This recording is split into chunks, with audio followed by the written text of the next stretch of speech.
मुफ्ती साहब, हमारा एक सवाल है कि मुफ्ती नदवी साहब एक वर्ड यूज किए थे, कंटिंजेंसी। इसका अर्थ हम भी नहीं समझ पाए 2 घंटे की डिबेट में, और ये बात जावेद अख्तर साहब तकरीबन शुरू से लास्ट तक इसी को वो रिपीट करते हैं कि आप हमें यानी इसको थोड़ा एक्सप्लेन कर दे। तो हमारा भी आपसे सवाल है, इसको थोड़ा सा आप अच्छे से एक्सप्लेन करके हमको समझा दीजिए। बिस्मिल्लाहिर्रहमानिर्रहीम। हाँ, डिबेट में कई, जैसे कि आपने सवाल किया ना, और भी अहबाब हैं जिन्होंने कहा कि ये आर्गुमेंट्स कंटीजेंसी के ऊपर जो बार बार बात आ रही थी, इसकी क्या ऐसी शक्ल होनी चाहिए जो आम फहम हो और आम पब्लिक डिस्कोर्स में अगर ये बात जाए तो बात समझ जाए लोग।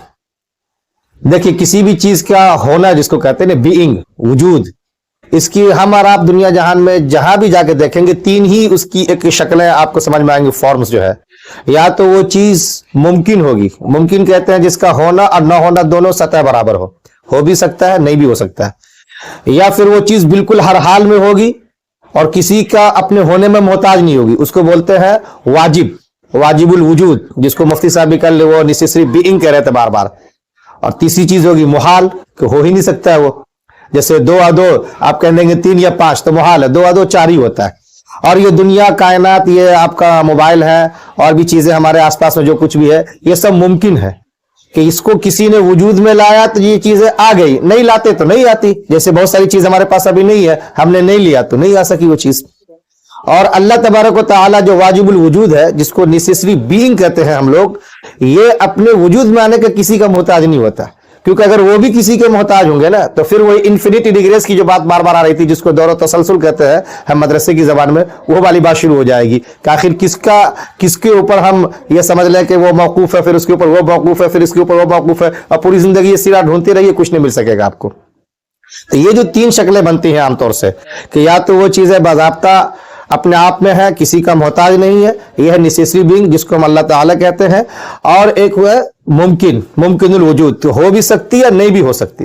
तो दुनिया में जितनी भी चीजें आप देख लें, इंसान हो, जानवर हो, ये पहाड़, पौधे, पेड़, दरख्त और साइंसी जितनी भी चीजें इजाद हो रही है, ये सारी चीजें बहरहाल ये कॉन्टिजेंट है।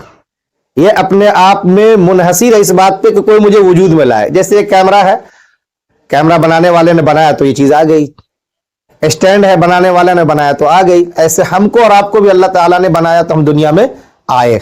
तो हर एक बनाने वाले के ऊपर बहरहाल जो सबसे कह लीजिए कि सुप्रीम है, वो अल्लाह तबारक व तआला है। तो वो दलील में ये बताना चाह रहे थे कि दुनिया में जितनी भी चीजें हैं, अगर आप उसको कॉन्टिजेंट मानते हैं, तो फिर आर्गुमेंट फ्रॉम कॉन्टिजेंसी जो आती है, वो इस बात को साबित करती है कि इसके लिए कोई ना कोई नेसेसरी बीइंग होनी चाहिए, उसको वजूद में लाने वाला कोई होना चाहिए।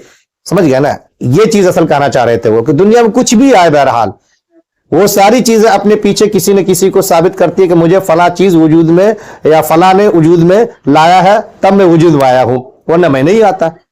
ये असल मसला उसका। मुफ्ती साहब, थोड़ा आप हमें इन्फिनिट रिग्रेस के बारे में इससे एक्सप्लेन कर दे, इसको अच्छे से वाजे करके एग्जाम्पल के तौर पे आप हमें समझा दे।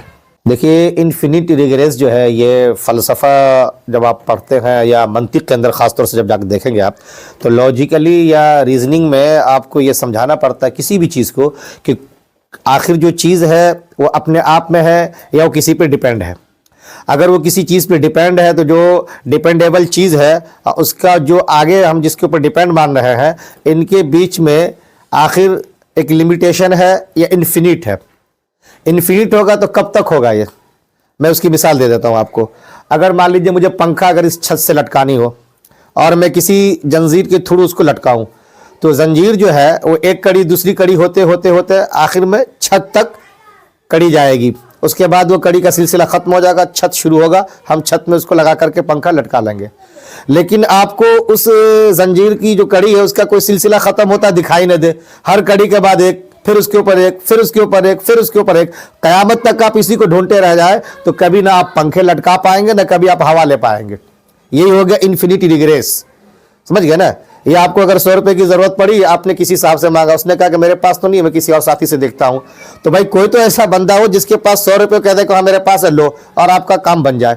वरना फिर वो कह देगा मैं किसी को देखता हूं, वो कह देगा मैं किसी को देखता हूं, फिर आप देखते रह जाओ क़यामत तक। उसके बाद वो, और कहीं पे जाके सिलसिला आपका थमे नहीं, वो इन्फिनिट तक चलता रहे वो, तो फिर आपकी जरूरत ही पूरी नहीं हो सकेगी। تو اسی طریقے سے اگر آپ کہتے ہیں کہ بھائی ٹھیک ہے زید یا عمر بکر کو ہم نے کہا کہ وہ ماں باپ سے جنم لیا، اس کے ماں باپ اس کے ماں باپ سے جنم لیے، ہوتے ہوتے حضرت آدم یا حوا تک بات جائے گی اور وہاں پہ بات رکے گی، اور پھر واجب الوجود آقا علیہ الصلوۃ والسلام نے جو ہمیں تعلیم دی ہے، قرآن کریم نے جس چیز کو ریویل کر کے ہمیں بتایا، فطرت اور نیچر سے جن چیزوں کو ہم سمجھ سکتے ہیں کہ ایک سلسلہ رکنا چاہیے، وہ رکتا ہے، اور وہیں پا کر کے پھر ہم دیکھتے ہیں اللہ تبارک و تعالیٰ کی ذات کو، جس کو نیسیسری بینگ کہہ کر کے یہاں پہ ڈیفائن کیا گیا، وہاں سے ساری چیزیں پھر آتی ہیں یہ۔ اگر اس کو آپ نہیں مانیں گے تو پھر یہ ریگریس کے چکر میں آپ جیسے نہ 100 روپیہ پا پائیں گے، نہ پنکھے لٹکا پائیں گے، نہ اپنے وجود کو مان پائیں گے، آپ گھومتے رہ جائیں گے پھر آپ اسی طریقے سے، اور اس کا کوئی حاصل نہیں نکلنے والا، اس لیے یہ امپوسیبل اور محال مانا جاتا ہے، اور اس کو آنٹولوجی کے اندر جو ہے ایک آرگومنٹس کے طور پہ پیش کیا جاتا ہے یہ، ٹھیک ہے، شکریہ۔